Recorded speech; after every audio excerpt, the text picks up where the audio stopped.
Welcome to the Cedar Fort Come Follow Me Made Easier podcast.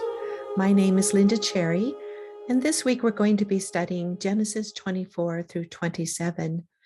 These chapters are really crucial for helping us to understand why marriage within the covenant is so important, and also to have a clearer understanding of what it means to be a birthright son. What is the birthright? We start with chapter 24, where Abraham calls his trusted servant, who we think might be Eleazar, but is not named in this chapter, to go and find a wife for his son Isaac. To Abraham, it's very important that Isaac marry within the covenant.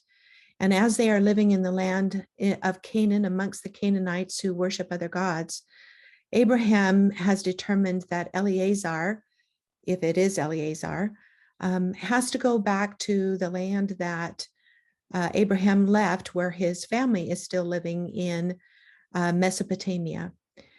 And as he sets the servant to go forward on this important task, he asked Eleazar to put his hand under Abraham's thigh to make a covenant promise. Now, the Joseph Smith translation changes that from thigh to hand, but in other areas in the scriptures, we see again the instruction to place a hand under the thigh, such as when Jacob is wrestling with the angel later, and the angel places his hand on Jacob's thigh and puts his thigh out of joint. At that same time, the angel blesses Jacob with the blessings of the covenant, and specifically the birthright blessings, which we'll discuss a little bit further later. And Jacob's thigh is put out of joint for the rest of his life. So it is probable that as part of an ancient method of making a covenant and swearing, that in fact the servant of Abraham was to place his hand under or on Abraham's thigh. Now, why the thigh?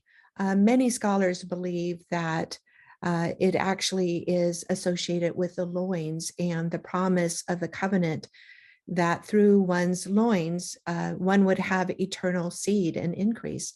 In fact, this is one of the most choice blessings of the covenant, that we can have eternal families.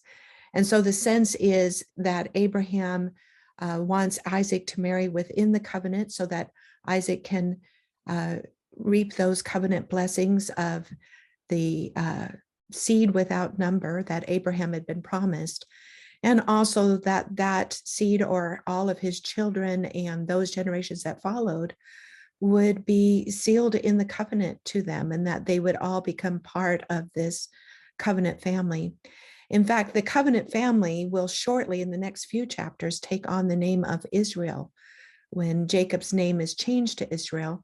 And it's important for us to understand that Israel is much more than a bloodline or a matter of our DNA, but Israel is the covenant family to which all people are invited to belong. And so we see here the seeds of that family being born, if you will, and being established on this foundation of being married within the covenant.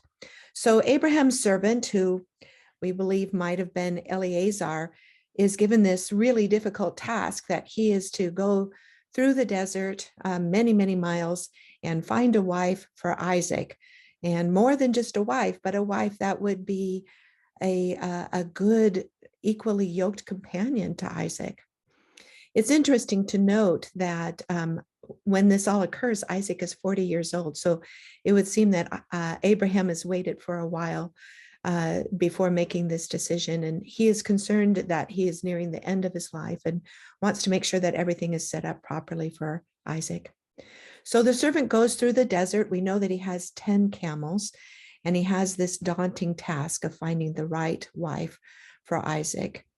And as he is on his way into the village of Abraham's family, his brother that has been left behind after Abraham departed under the Lord's instruction, it's going through his mind, how will I know the right girl? And how will she accept this proposal? Will she be willing to leave her family and travel miles into a land she doesn't know to marry a man she's never seen? And so he begins to pray to the Lord, and he says, here are the conditions that I'll know I have found the right woman. And Lord, please make this happen so that when I arrive at the well, which would be the first stopping place after coming through the desert, that this young woman will come forward and she'll offer me a drink. But even more than that, Lord, make it so that she offers to give water to my camels.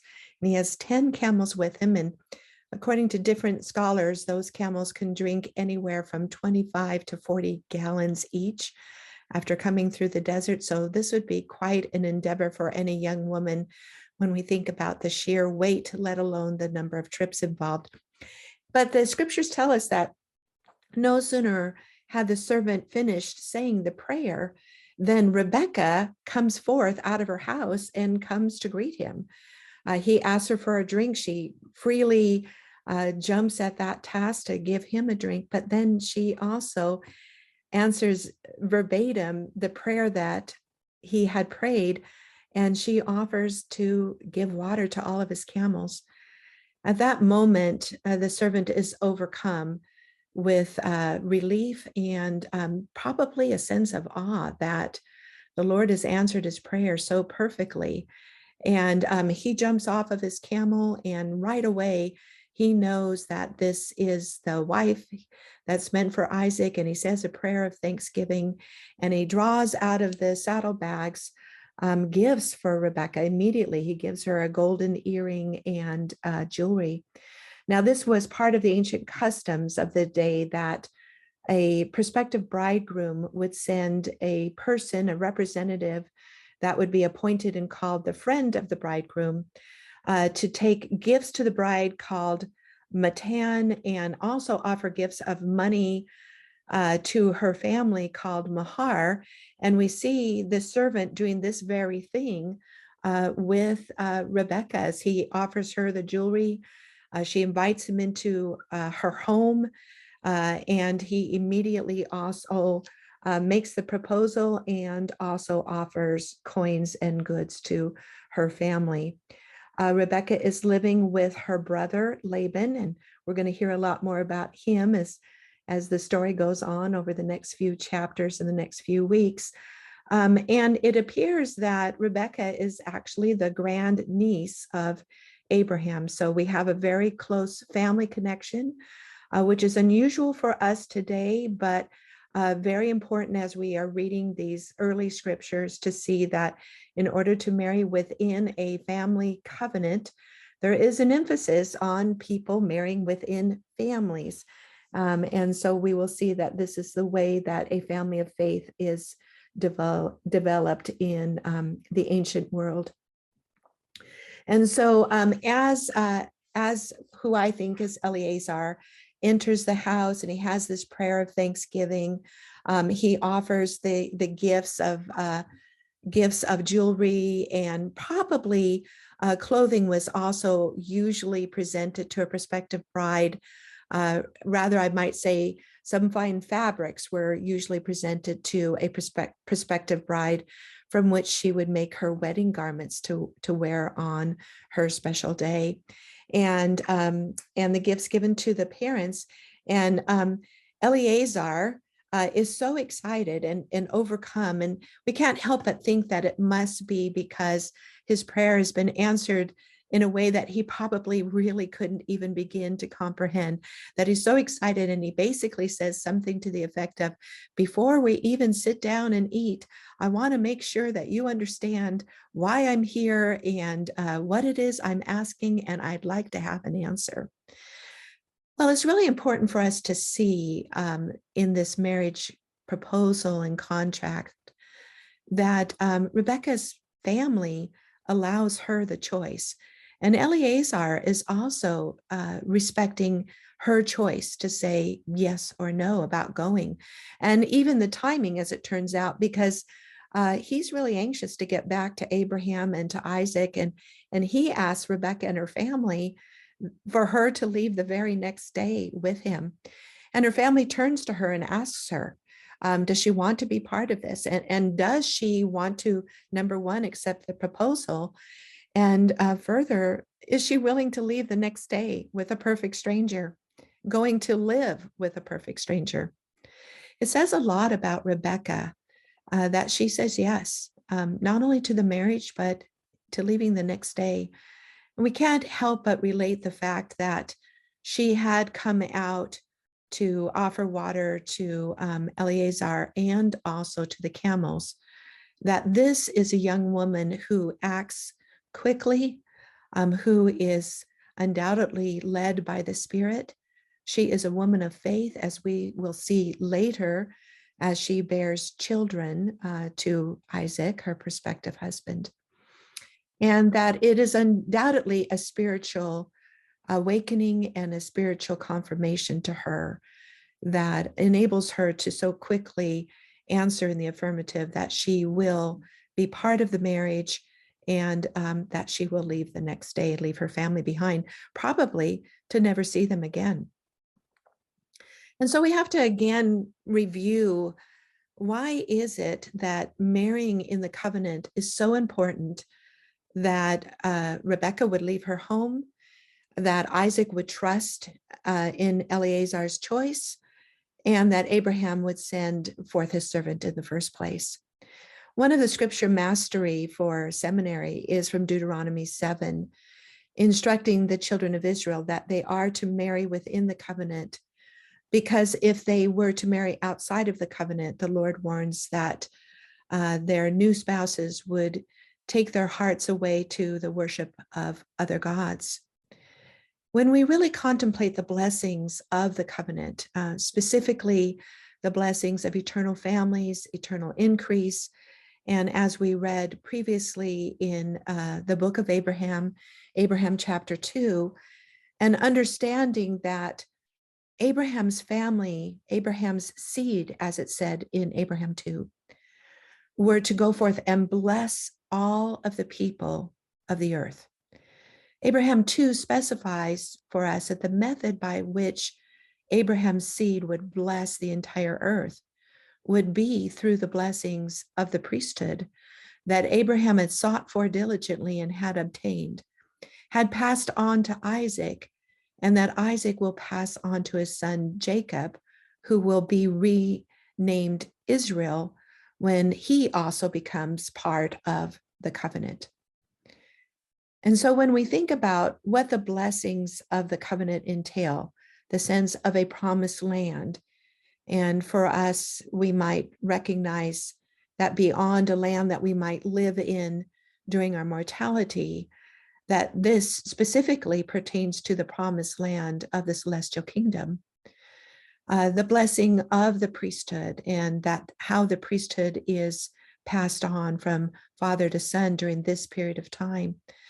And then the blessings of eternal increase and eternal families, we might begin to understand why it is so important to have a marriage that is with another covenant believer, someone who will be dedicated to raising children in the covenant and teaching about the covenant.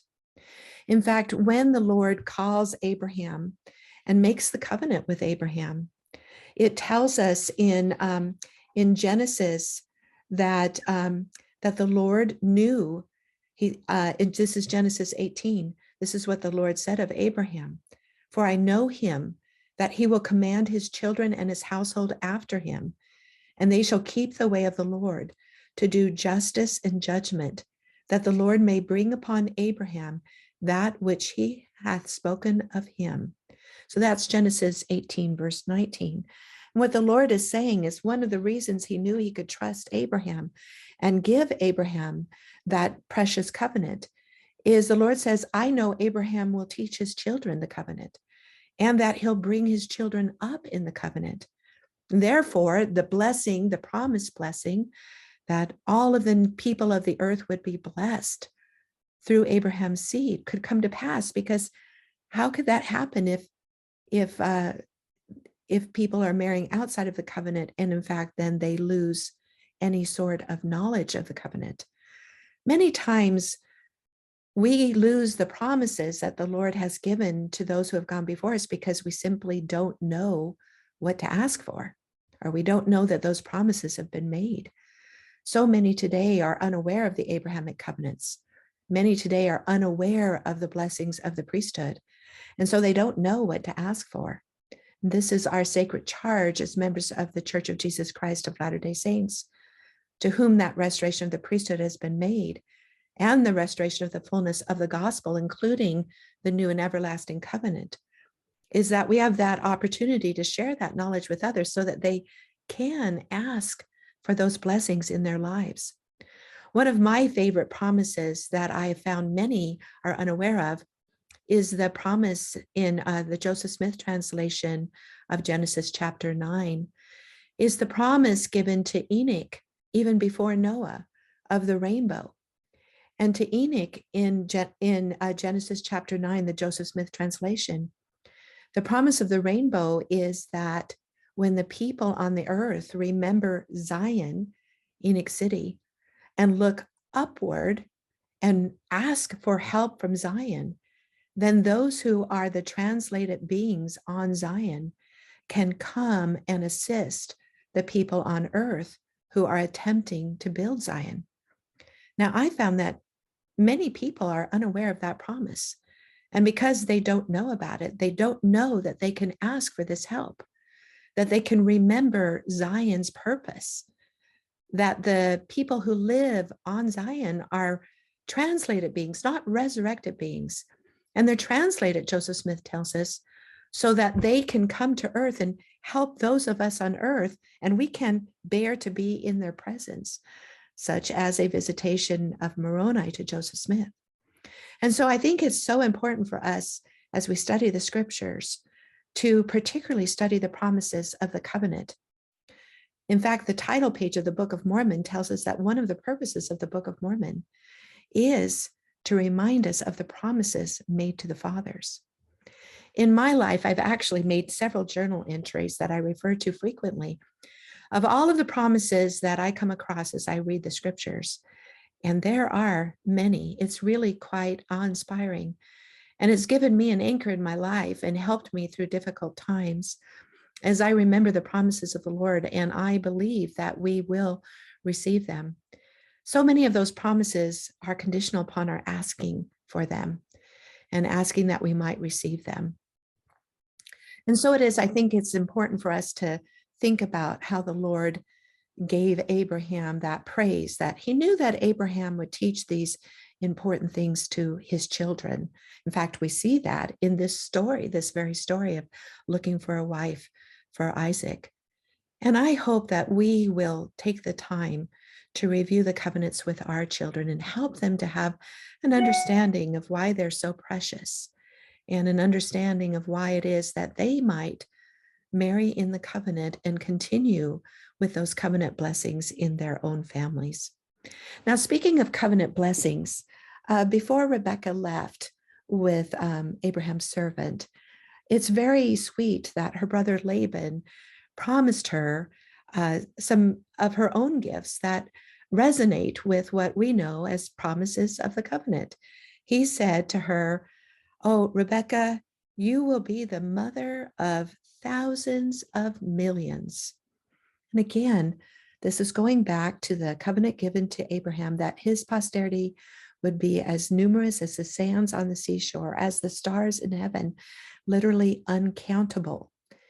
And again, the only way that we can receive those blessings is through our diligence in making and keeping our own covenants.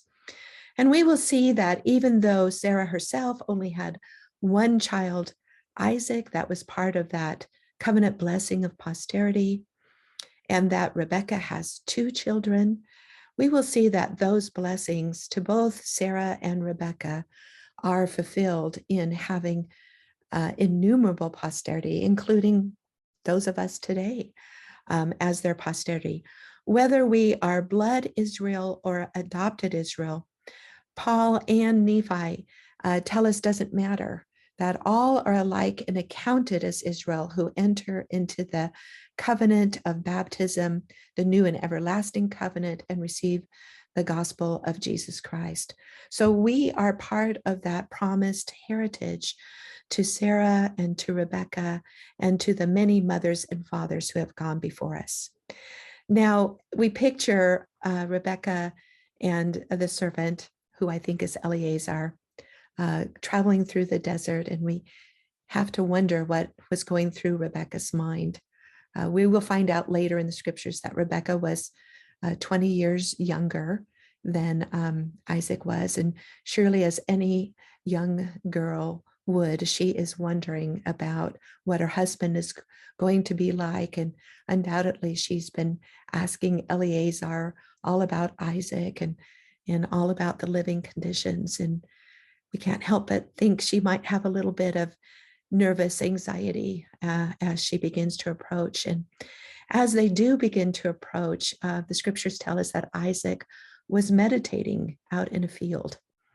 And what was he meditating about? Wouldn't that be fun to know? But Rebecca sees him and she asks the servant who that man is. And he tells her that it is Isaac, her prospective husband. And at that time, then, Rebecca takes out and covers her head with a veil. This is actually a very beautiful symbol that for many of our day, the veil has become not what it was originally. Let me just say that oftentimes a veil woman is now associated with the sense that a woman has to cover herself, or that she is too much of a temptress. But if we go back to the ancient customs, to cover oneself with a veil was really a beautiful act of this preparing for a marriage. We will see later in the scriptures that Moses wears a veil when he's going to go speak to the Lord. He removes the veil the same way that Rebecca will remove her veil when she is actually wed to Isaac and comes before him. We'll read the story of Leah wearing a veil that made it so that Jacob didn't recognize that she wasn't his beloved Rachel.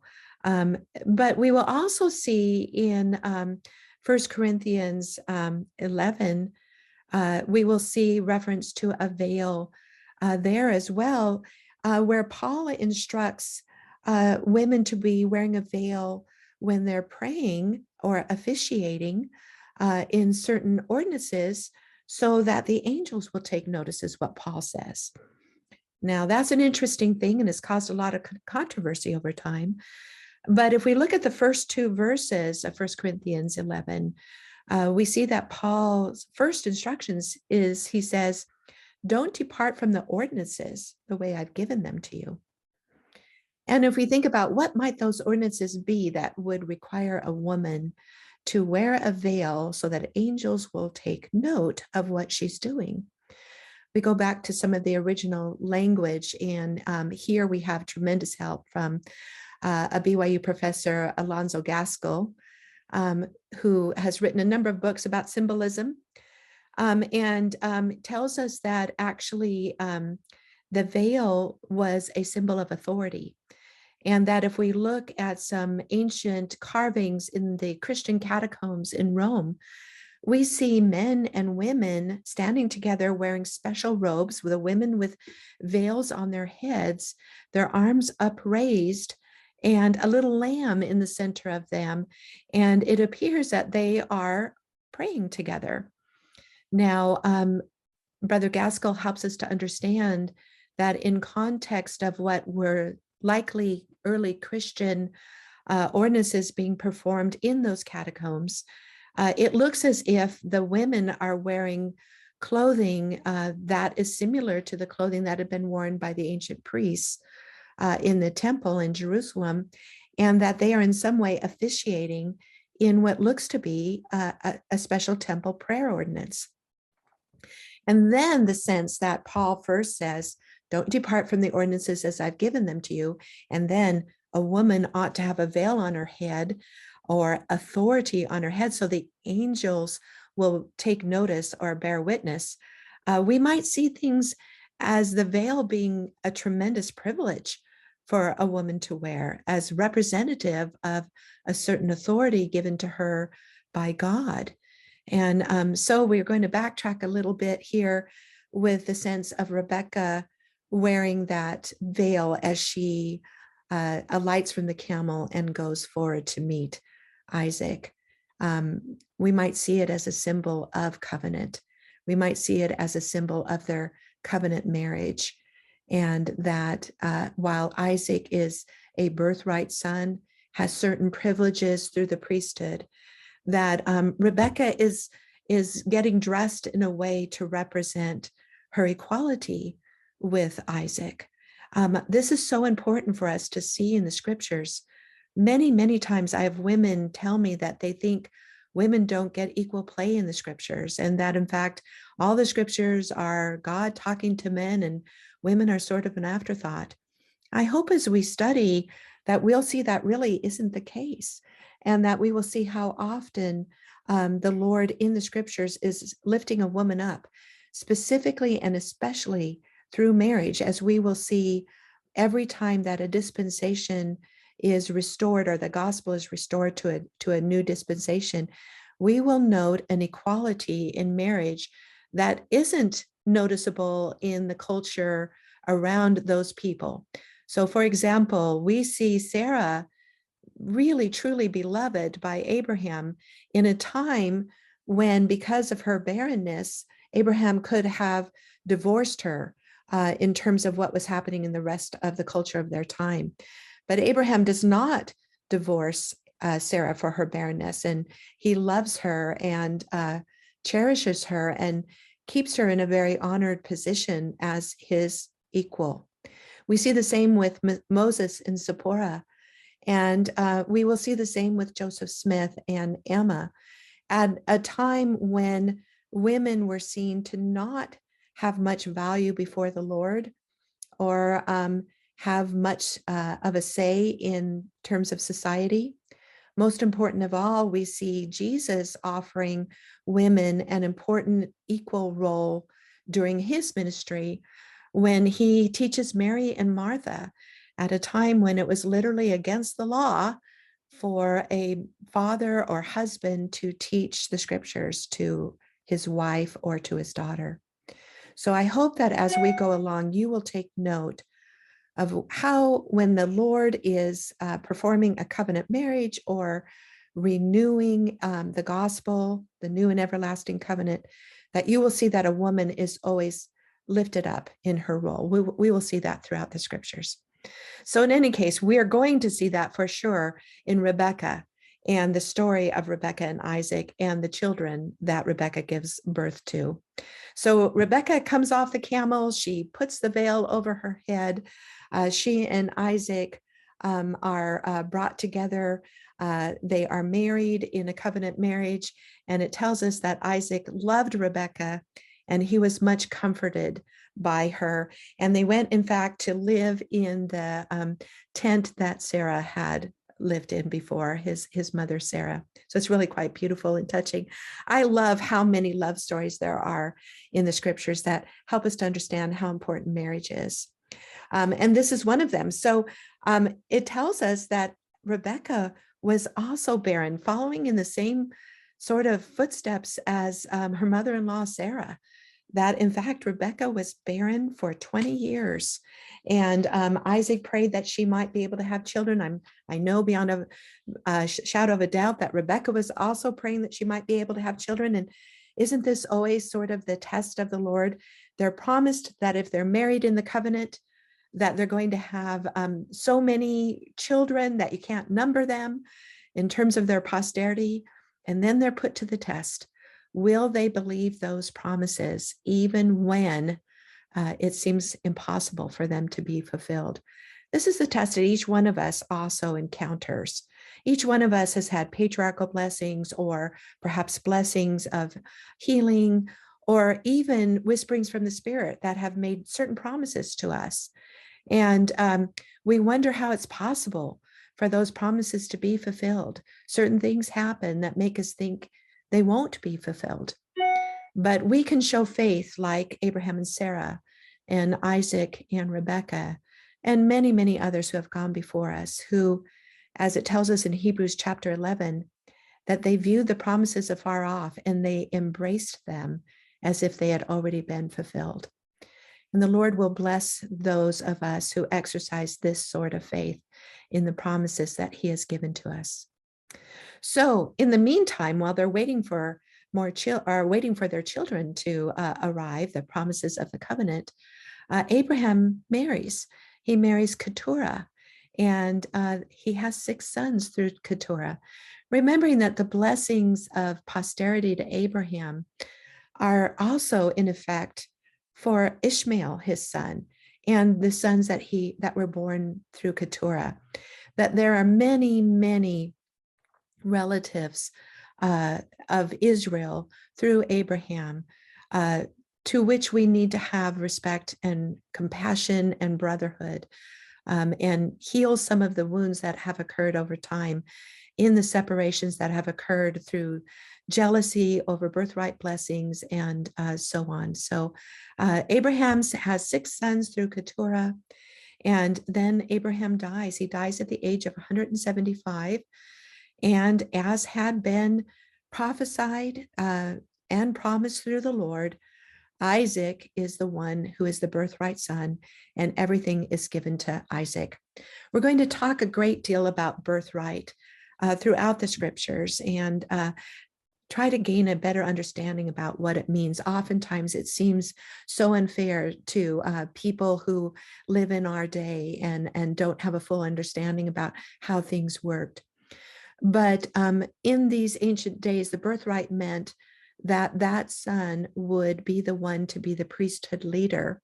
He would get a double portion of what his father had, but with that came a responsibility, priesthood responsibility, to care for and look out for all of the family members, including those siblings that did not receive the birthright. It was understood that that the birthright son would take this responsibility very seriously, which would include making sure that they had all that they needed in terms of both financial and land and animals and so forth. It wasn't that the non-birthright son was sent away empty-handed. Far from it. It was this deep responsibility upon the birthright son to see that all needs were met and taken care of. So he had the priesthood, the priesthood leadership for the family. He had the double portion, which he was to share with the family.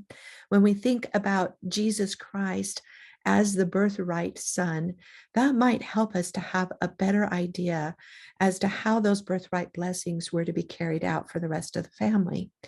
Jesus, as we know, is the firstborn son of the Father. Jesus was God in the premortal life, and everything was given into his hand. But because of Jesus's goodness and because of his understanding of what it means to be that priesthood leader for all of us, he shares everything he has with us. He makes us joint heirs with him. He promises us that all that the Father has been given into his hands, and then all that he has is given into our hands. He is the perfect exemplar of what a birthright son and a birthright promise is meant to be. Now, while Jesus was the firstborn son of the Father, we'll see a pattern throughout Scripture that most times the birthright does not end up going to the firstborn. We'll see that with Father Jacob and his sons when the birthright blessing goes to Joseph.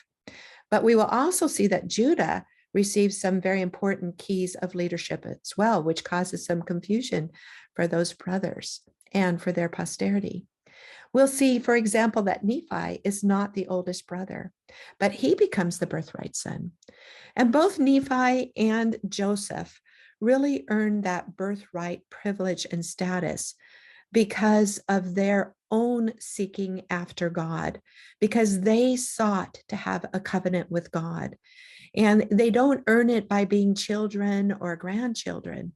They earn it from the state of their own heart. We see that in both Joseph and Nephi, as they seek to know God and they seek to follow him and to keep his commandments. So we might say that the birthright son always is the first one to be born again. And we will also notice, just as we know the story so well of Laman and Lemuel, how many chances they had to step forward and to exercise that faith in God and to be completely committed to their covenants. They had numerous chances. We see that just even in going back to obtain the plates. And so it is also with Joseph's brothers. The oldest sons, Reuben and Simeon, are given a number of chances. And again, we will see that although Joseph of the 12 sons of Israel receives the birthright, the other sons are not thrown out. I always love seeing and reading the book of Revelation, where it describes that in the millennial city, that each gate of the millennial city has the name of one of the 12 tribes of Israel on it. There are no throwaway tribes. There are no throwaway sons of Israel. Just because one received a birthright, remembering again that role of what a birthright son is to do. He is to gather and watch out for. And we see that as we read the story of Israel, and as we will in the latter days specifically see the role of Joseph as the birthright son in saving Israel again, as Joseph once saved Israel from the famine in Egypt. So I hope that as we read about birthrights and the striving for birthrights, that we'll have a little bit better perspective as we go along. And so that leads us to the story of Rebecca and her twins. So Rebecca, after 20 years, finally becomes pregnant, and the Lord reveals to Rebecca that she has twins in her womb. And in fact, the Lord tells Rebecca from the very beginning that the older one will serve the younger one, with the understanding, therefore, that the second born twin is actually going to be the birthright son. Here's another example for us of how Rebecca was a woman of faith and how she had the Spirit with her to receive revelation. We can't help but think, as before we go in the rest of the story that often confuses people, we can't help but think that Rebecca must surely have shared this information that she had received from the Lord with her husband Isaac before those babies were ever born, and that Isaac knew that the Lord had told Rebecca that the younger child, the last born child, was actually going to be the birthright leader. And so it is that Rebecca gives birth to twins. The first one to arrive is Esau, which means red or hairy. Esau, by the way, becomes the father of the Edomites, which is interesting because their land is known for being red. And so Esau is the first, and the second is Jacob. Jacob means supplanter. And we're told in the scriptures that Jacob was a plain man, which, if we go to the footnotes, tells us that he was actually a perfect, simple, and whole man. Now, there's some other definitions or descriptions about Esau that help to give us a heads up about what is going to happen when Jacob actually receives the birthright. And that is that it tells us that Esau is he is a man of the earth, and that he is a hunter in the land. In fact, it's interesting because the only other times that someone is noted for being a hunter or a cunning hunter is Nimrod at the Tower of Babel, is known for being a mighty hunter in the land. And Lib in the Book of Mormon is known for being a hunter.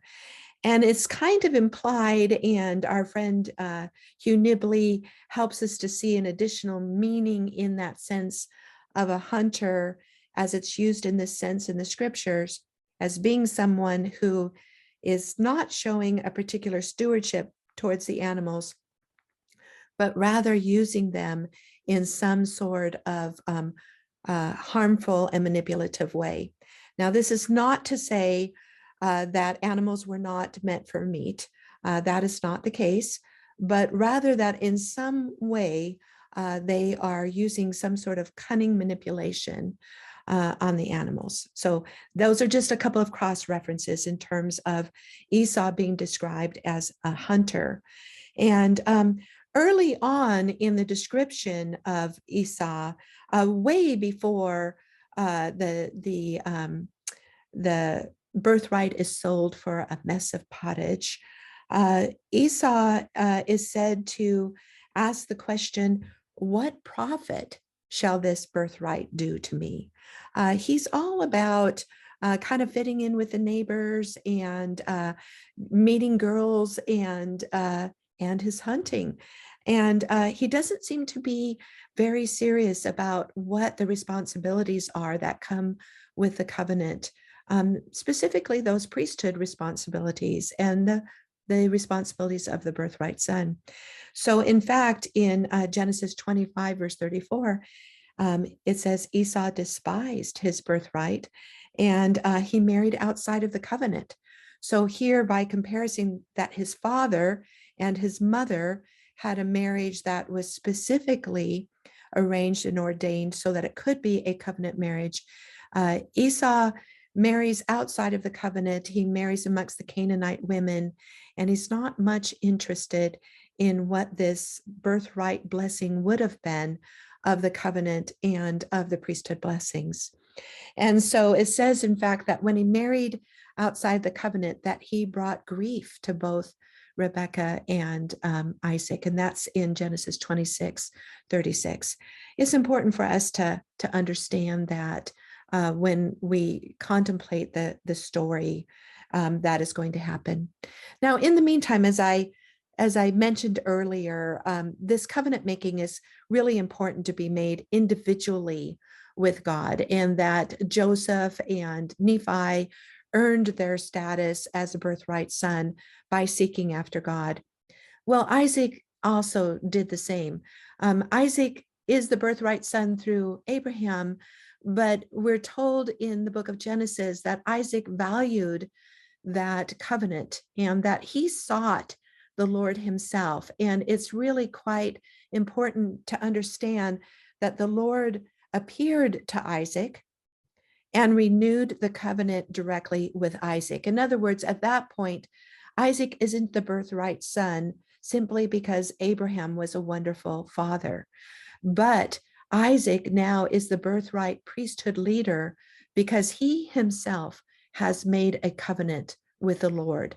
We'll see that same pattern with Jacob, that even though Jacob supposedly gets the birthright by trickery, I hope we'll see that really isn't the case, that after Jacob leaves his home, Jacob has his own encounter with the Lord, who reaffirms with him the covenant, and that he is the leader then of the family for the covenant. And so it is that for all of us, even though it's so important for us to teach our children the importance of the covenant, we have to understand that each of our children will have to have their own encounter with the Lord and make their own covenants with the Lord. This is something I really appreciate about the temple as we have it today, is that we sit separately, and as individuals, we make the covenants with the Lord. This is important to our understanding. So in Genesis 26, the Lord appears to Isaac. And in fact, he appears to him 2 different occasions. And he promises Isaac all those things that had been promised to Abraham. And it tells us that the Lord increased Isaac 100-fold. That's Genesis chapter 26, verse 12. And so Isaac is the leader on earth, the patriarch on earth for these covenant blessings. And therefore, we're concerned about how are those blessings going to be carried forth to Isaac's sons. And we have the story that Isaac is near death, and it's implied in a fairly strong way that Isaac has a favorite amongst his two sons. His favorite is Esau, and he loves the food. He loves the venison that Esau makes for him. Isaac is blind, very near the end of his life, and he wants to give a blessing to his sons. And so he sends Esau out to go and make venison for him. And he said, and then I will have a blessing for you. And Rebekah overhears him. Now, please remember that Rebekah had already received the spiritual prompting while she was yet pregnant with Jacob and Esau. And she knew from the Lord that, in fact, Jacob was to be the birthright son. And so after she overheard Isaac giving the instruction to Esau, she took Jacob aside and she told Jacob to go and put on some hairy appearing clothing to cover himself, and that she would prepare that meal for Isaac, and that Jacob should go in Esau's stead. We see a little bit of anxiousness on Jacob's part about deceiving his father. He is concerned that his father will know him and recognize him, and he also does have respect for his father, and we can sense that in the concern that he expresses about doing this. But undoubtedly, the Spirit had also confirmed to Jacob as well. And as I said, it was probably spoken of in the family that Rachel had had this revelation. We can't help but wonder if Isaac had also had it confirmed to him. And so we see here a normal family. We see that lots of times we get in the way of what we know should happen. And Jacob goes in and pretends that he is Esau. And Isaac gives Jacob the birthright blessings. And so when Esau comes back, both Esau and Isaac are very distressed when they realize that the birthright blessing, had been given to Jacob. And Esau cries out that he wants a blessing. And he does. Esau is given a blessing, but included in that blessing is that he will serve under Jacob. And he is very angry.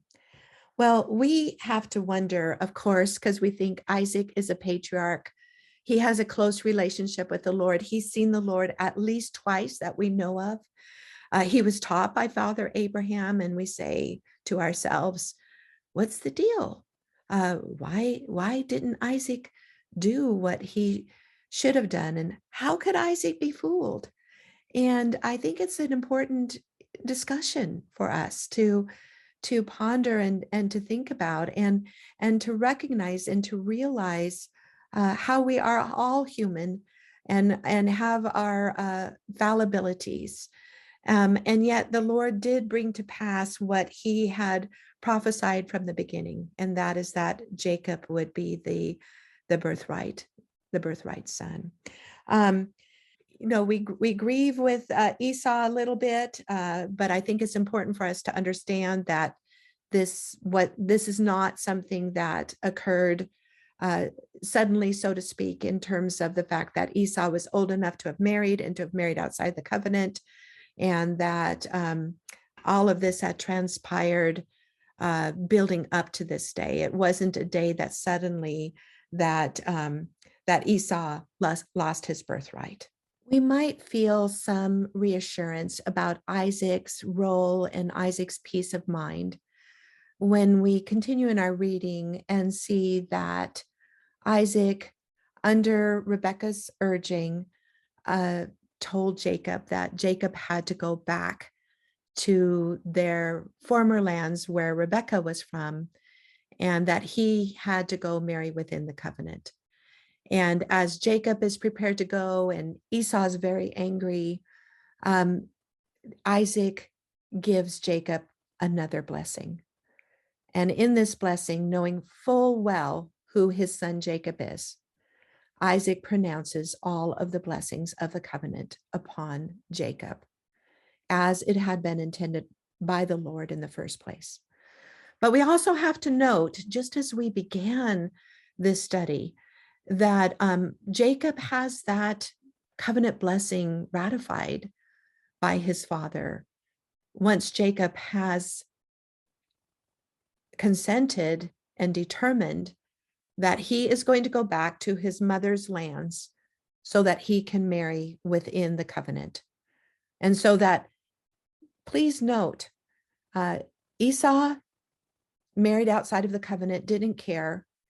It was going to be obvious that the children would not be raised to understand the covenant blessings, relationship with the Lord, and the responsibility of going forth and fulfilling those covenants by sharing them with others. And that Jacob is determined that he will marry within the covenant, that he is that simple, plain man, as described earlier, that man who is considered perfect in obedience, in going forward to be someone who could be entrusted with the covenant.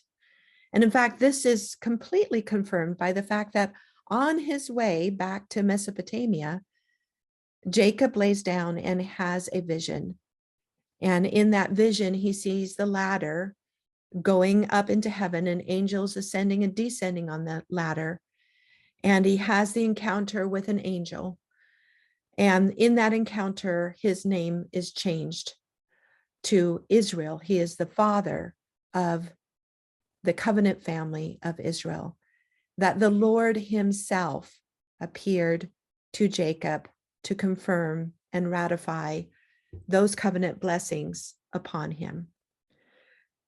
I hope that as we have contemplated and thought about what covenant marriage means, what the covenant means, what the birthright means, what priesthood means as it pertains to the former, that I hope that each of us comes away with a deeper appreciation and understanding of the blessings that we have today as modern Israel, that these specific blessings have come down to us and that they are no longer confined only to one birthright son, but that all of us, sons and daughters, are inheritors of the birthright today, the birthright of the covenant, that all of us have the opportunity to personally make covenants with the Lord today and have those covenants confirmed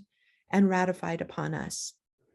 I hope that we will cherish those covenants, that we will teach them to our children, that we will help them to understand why it is that marriage within the covenant is so important in order to bring forth that fruit of the covenant blessings.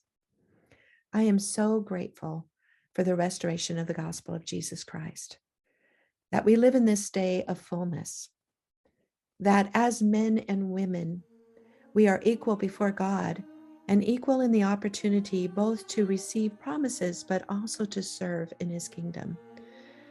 I pray that like Abraham and like Jacob and like Joseph, like Nephi, like Moroni, we will feel a deep desire to go forth and to share the good news of those covenants with others, and that we will honor and praise the name of our dear Savior, Jesus Christ, whose atonement unlocks the key to all of these covenant blessings coming into our lives. I'm grateful for the wonderful example that has been set for us. And I say these things in the name of Jesus Christ. Amen. The beautiful allegory of the redemption of the bride tells the story of the house of Israel, her covenant betrothal to Jehovah, her adulterous apostasy from that covenant, and her restoration through his tender mercies and compassion upon her. The title bride applies to both men and women. It is used to denote a special covenant relationship between the individual and God. Israel is an all-inclusive name to indicate God's covenant family, to which all people are invited to belong. Salvation and redemption is an individual affair. Although it is tempting to identify Israel as a nation of people, the scriptural use of the story of the bride as a singular person invites us to explore our own particular relationship with the Lord. The story of Jehovah and his bride is a promise of hope to every individual who fears that they may have strayed too far from the Lord. Although, like the bride, we may have traveled a dark road, his atoning grace and mercy can heal and restore us to a newness of purity and hope. This is God's love story. It is also our story, each one of us. We are the bride of Christ, and he is waiting for us. Our redemption, should we choose it, is at hand. Find it at cedarfort.com.